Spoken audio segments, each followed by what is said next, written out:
Humanity had watched the wider galaxy from a distance for less than a decade, still adjusting to the shock of learning they were not alone. Most nations believed that contact would lead to scientific exchange, peaceful treaties, and gradual integration into a larger community. What they did not expect was the Galactic Concord, a coalition that called itself a peacekeeping authority, but operated more like an empire wearing diplomatic clothing. Their envoys arrived with polished smiles and veiled threats, offering membership that sounded more like surrender. Most species had accepted their rule long ago, either through fear or exhaustion. Humanity's refusal to kneel became a point of irritation the Concord couldn't ignore. At first, the Concord dismissed humanity as insignificant. Reports described humans as short-lived mammals shaped by irrational emotion, a species too primitive to understand the complexity of interstellar relations. That arrogance set the stage for everything that came next. In their grand chamber, council members debated Earth's future as though it were an unruly farm animal. They believed humans would break the moment pressure was applied. They believed fear would tame them. They believed a show of force would be enough. Every assumption they made would eventually collapse, but for now their confidence bordered on mockery. When humans sent diplomats to negotiate fair terms, the Concord's representatives barely concealed their contempt.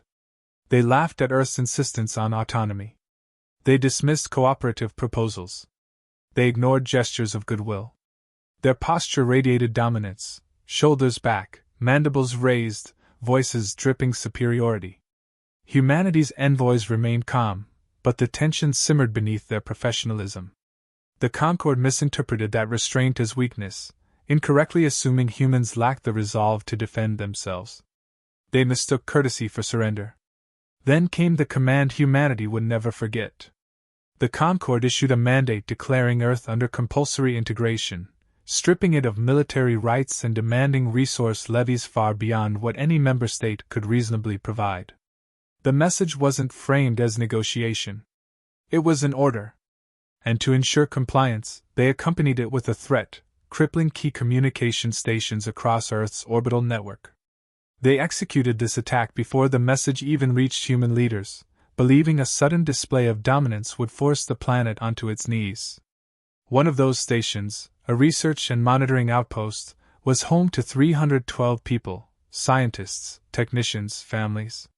The Concord cruiser fired a precision lance that tore through the structure, scattering debris across the void.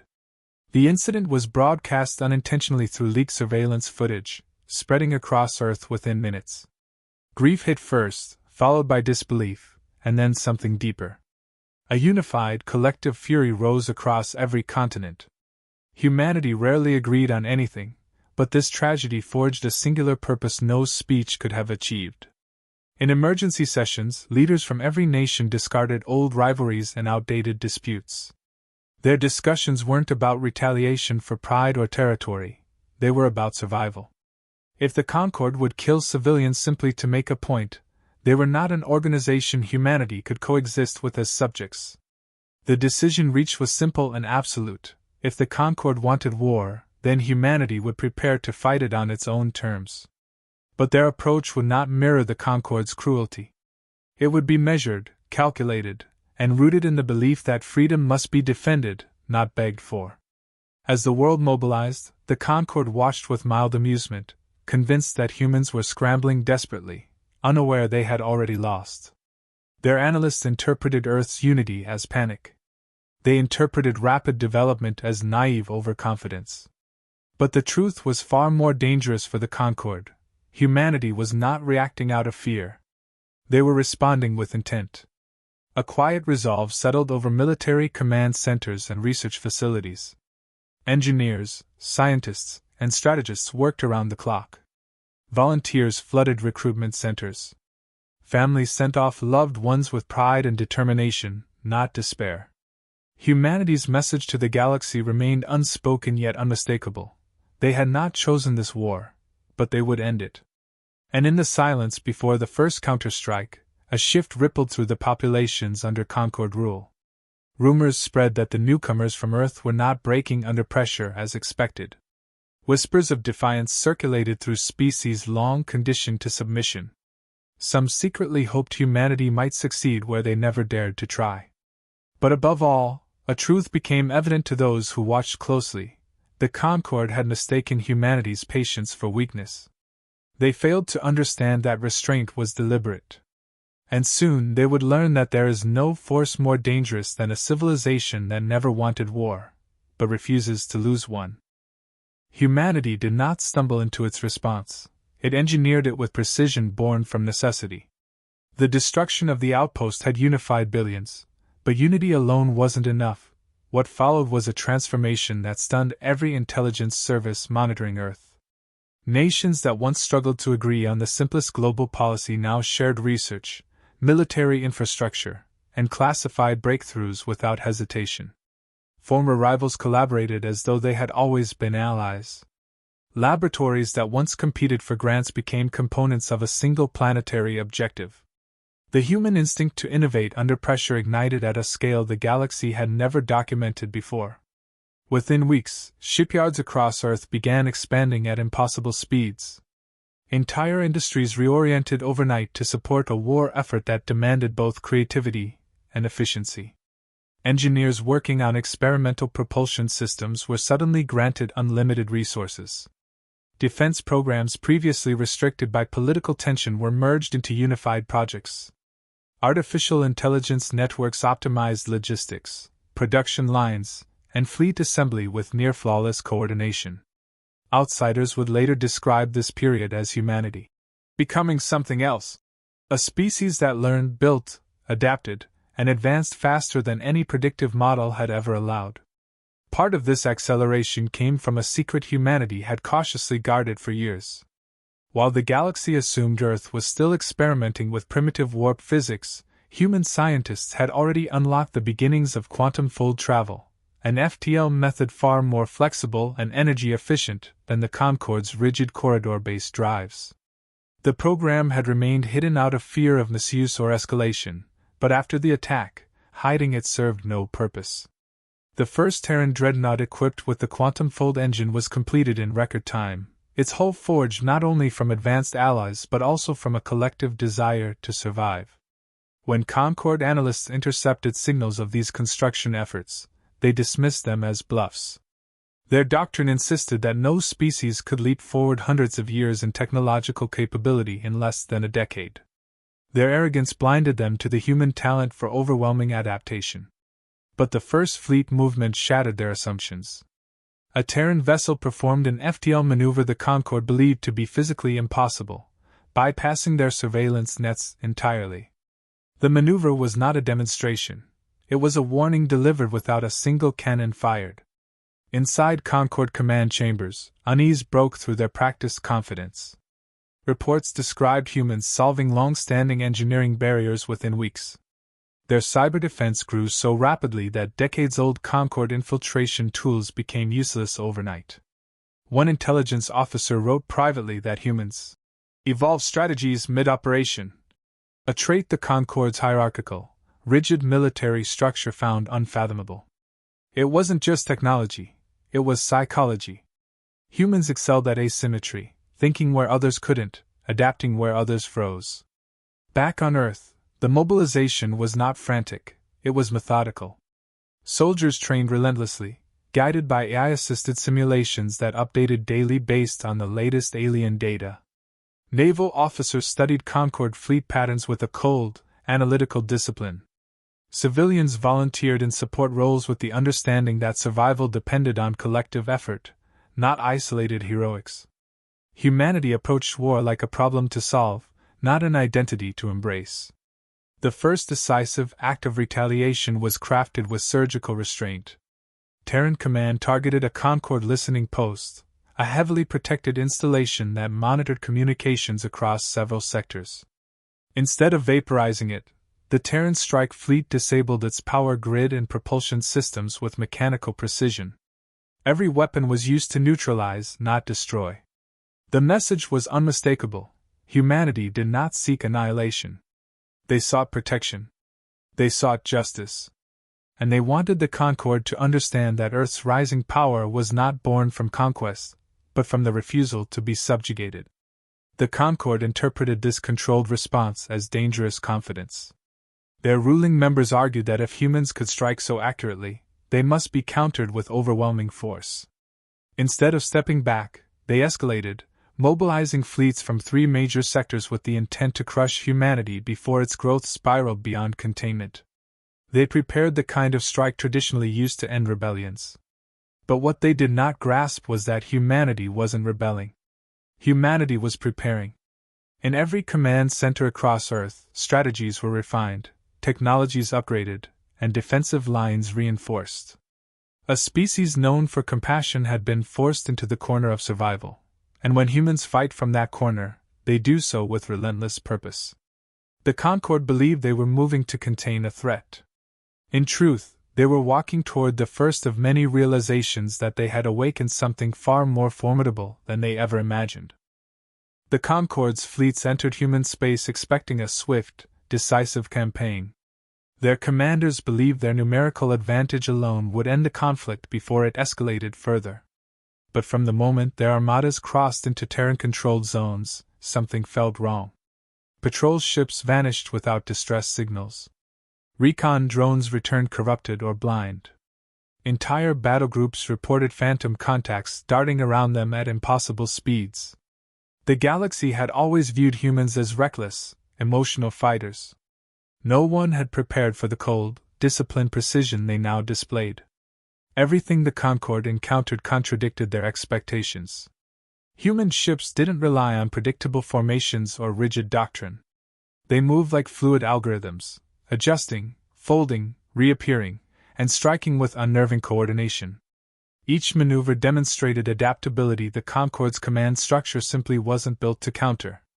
Their doctrine depended on overwhelming force. Humanity's strategy depended on overwhelming unpredictability. And unpredictability was a weapon more terrifying than firepower. When the first major engagement finally occurred, Concord commanders felt their confidence fracture. Human captains executed tactics the Concord had never encountered: microfold repositioning in the middle of combat, precision strikes against shield harmonics, coordinated EMP cascades that disabled entire wings without killing a single pilot. Terran ships fought as extensions of their crew's intent, supported by AI systems that learned and adapted with each passing second. Every minute that the battle dragged on, humanity grew more efficient, while the Concord grew more desperate. Ground forces fared no better.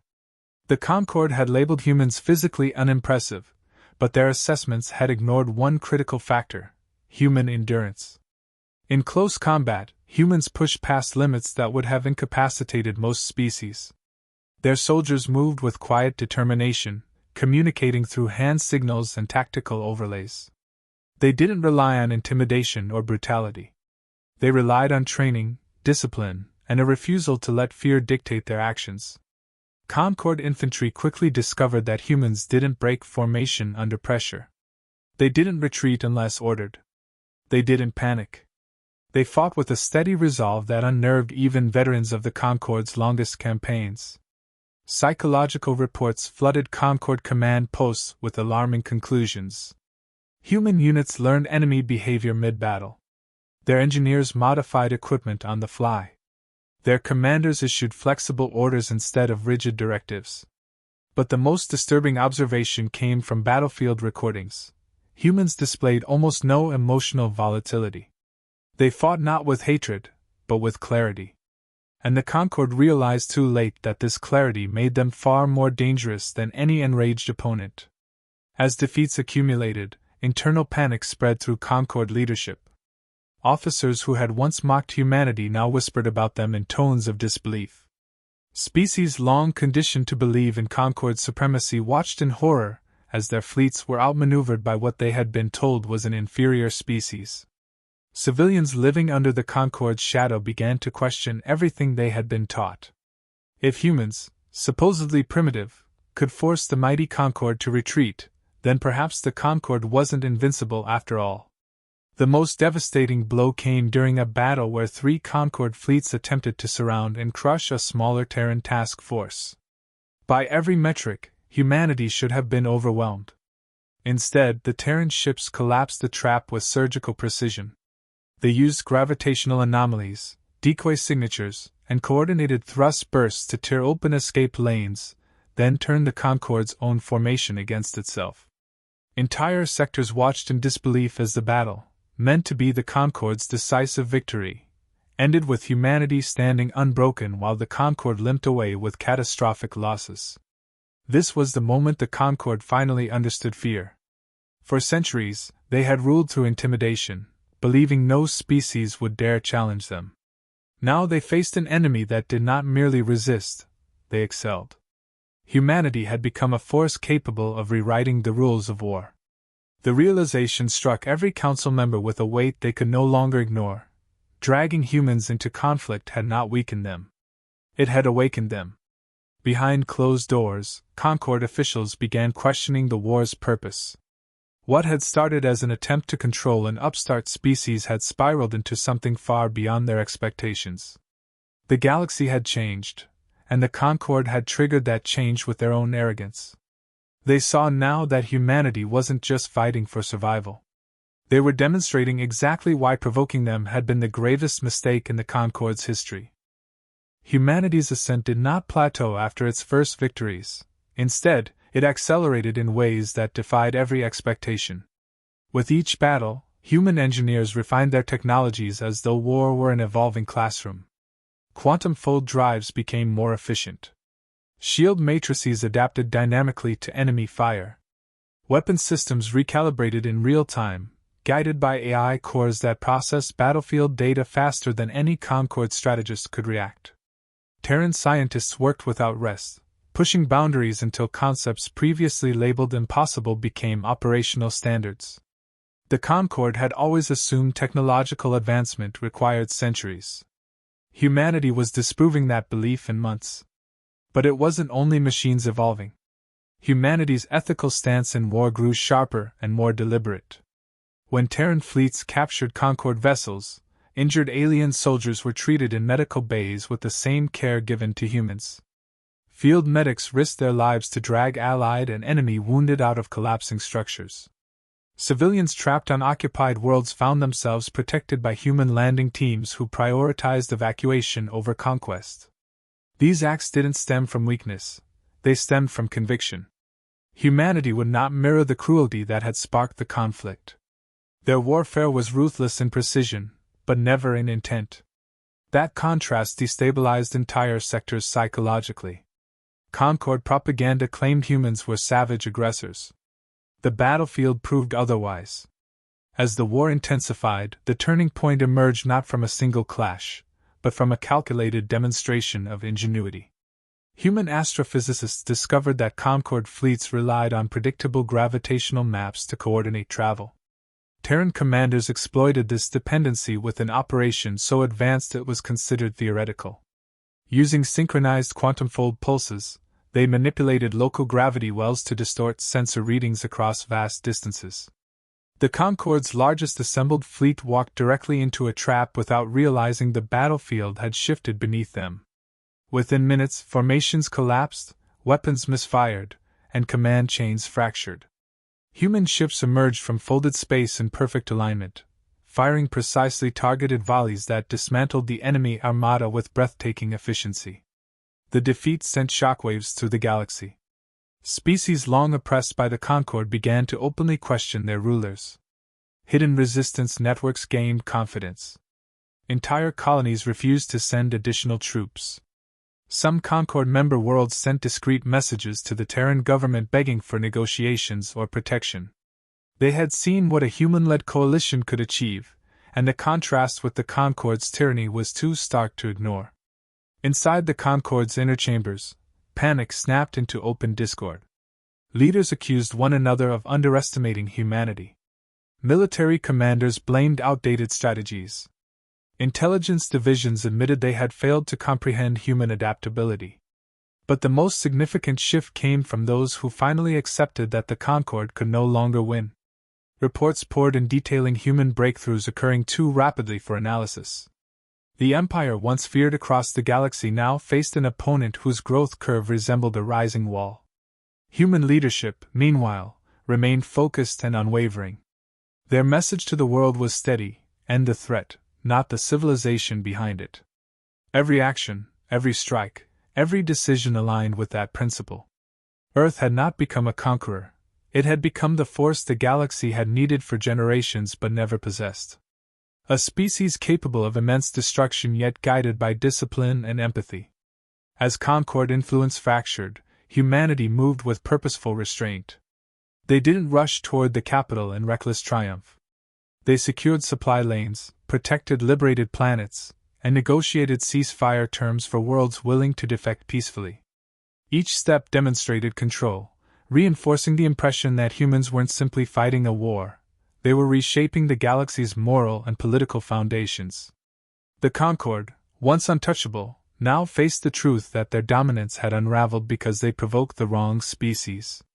They had attacked a civilization that builds fastest when pressured, thinks clearest when threatened, and stands unified when confronted with injustice. Humanity's ascent wasn't fueled by hunger for territory. It was fueled by the conviction that no empire should have the right to dictate another world's future. As the final phase of the war approached, the galaxy watched not with fear of what humanity would take, but hope for what humanity might build. The Concord had sown the seeds of conflict, but humanity had transformed that conflict into a defining moment, proving that even in war, they could rise with integrity, ingenuity, and power unmatched by any force the stars had ever known. The approach toward the Concord's capital system was not a triumphant march, but a quiet, inevitable progression. Terran fleets advanced with deliberate precision, neither rushing nor hesitating. Every vessel in the Armada moved under strict orders to avoid unnecessary destruction. The Concord, once arrogant in its supremacy, now trembled at the sight of humanity's restrained power. Their intelligence feed showed super dreadnoughts gliding through space like silent verdicts.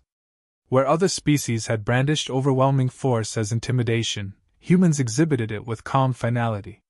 Nothing about their advance suggested conquest. Everything suggested consequences. Inside the Concord capital, panic replaced authority.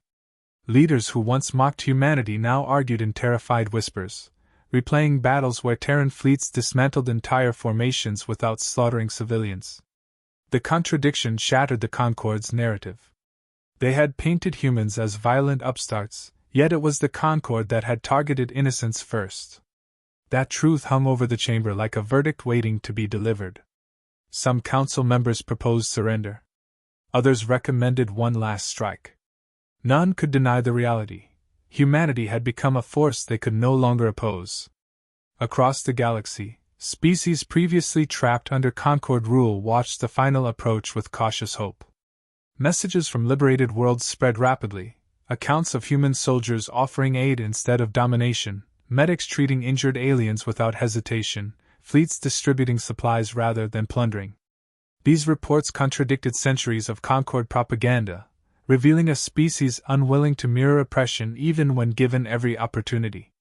Many civilian populations secretly prayed the Terrans would prevail. Not because they wanted a new conqueror, but because humanity had proven it didn't want to be one. When the Terran fleet entered orbit above the capital world, they did not fire a single weapon.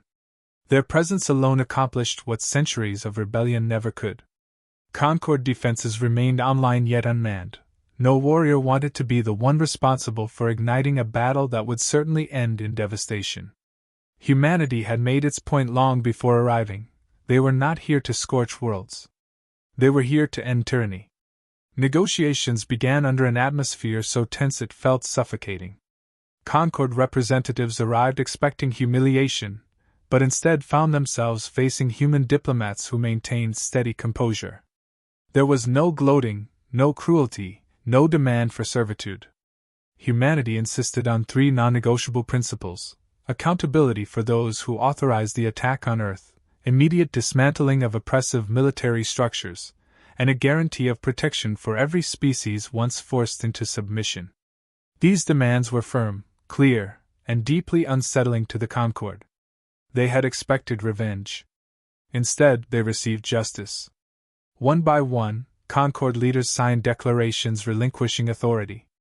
They admitted their aggression publicly, broadcasting apologies across the galaxy.